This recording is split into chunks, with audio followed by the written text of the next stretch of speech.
All right, guys. Well, I'm out here tonight tearing off the sides of it because we're taking the back off. I'm by myself so far, but I think we're going to film us a time lapse. I've already got a lot done, but it'd be kind of neat to see, so stay tuned.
All right, folks, that's all I have on the destruction to film tonight, but I think we made a good bit of progress. I might do a little bit more, but I'm just going to make sure the battery's holding up and it's still starting up, and may head on home in the old golden chariot and have me a nice dinner with the old lady.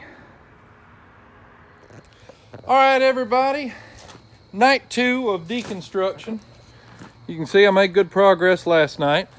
Should have Grant here with me, but sorry, I've been out of the game for a little bit. My my talking skills of knowing what to say at the right points in the video are not what they were when I was doing this near as often. But so the main thing is, this is Project Country Squire for now. Once the camper comes off the back, there's a new goal for it. So if you've ever watched Andy Griffith of the Beverly Hillbillies, I'm going to build something similar to what the Darlings and the Clampetts drove. Just an old cabless flatbed truck with an old wagon bench seat, because that gives me the ability to drive it where I need to store it and mess with it and work on it, engine and drivetrain wise, and gives me the ability to have it in that manner while I am trying to figure out what my next best option is: to drop the engine and trans in another truck, build something on the back of it, dovetail car hauler, put a cab on it,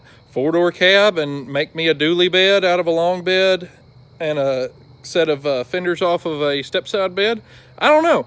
We'll see where that goes, what presents itself to me first, or just sell it to somebody that's going to put it inside something similar and get some use out of this low mileage 305 V6. And if you're just tuning in on this video, yes, I said 305 V6.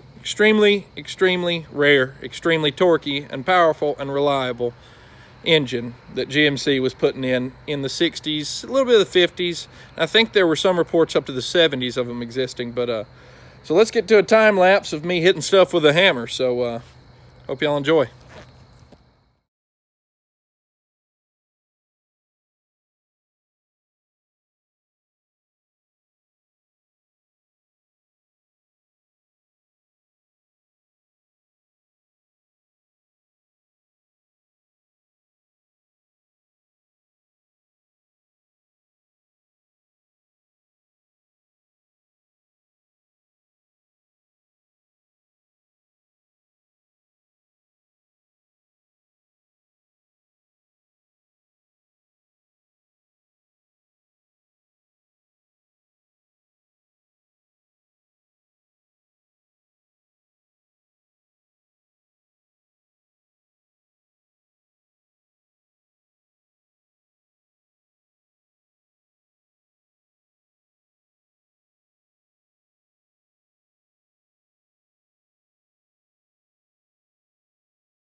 Well,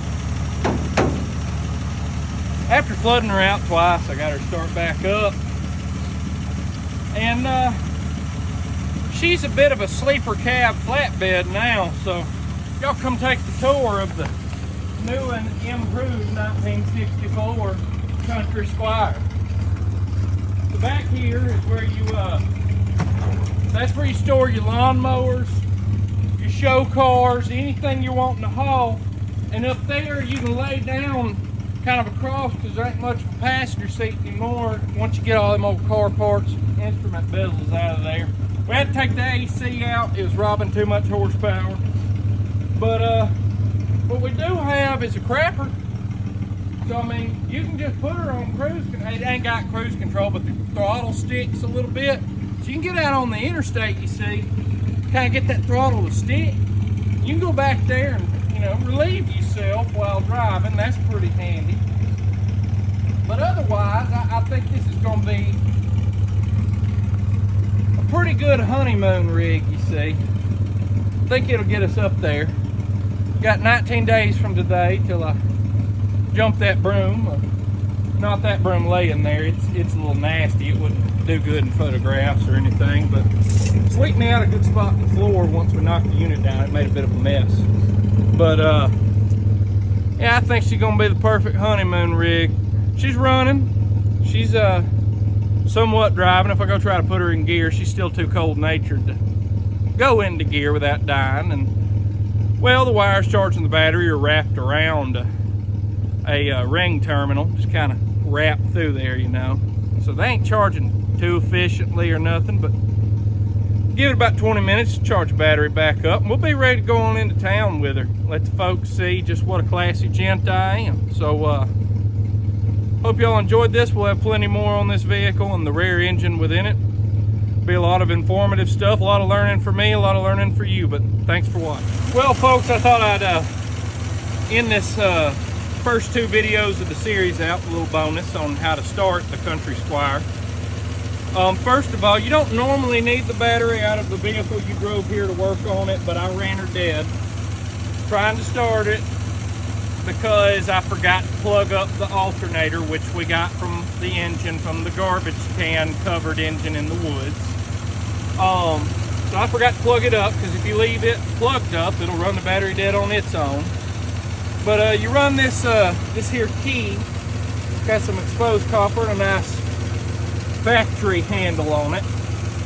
Up in there and you touch it against the solenoid and she starts right up. Now you still gotta have the key turn on the coil, so don't go thinking you're gonna get the Steelers, folks. But I keep that key on. But that key does not turn over the starter anymore. Can't put the cap on the radiator, she'll build pressure and leak. But otherwise, she came back from Tennessee without leaking down too much, without a cap. And she came down from Tennessee, like I said, about 10 years ago from what we figure, without any brakes. They just use that old handle brake right up there under the dash. So I'm thinking she'll make me a pretty good rig.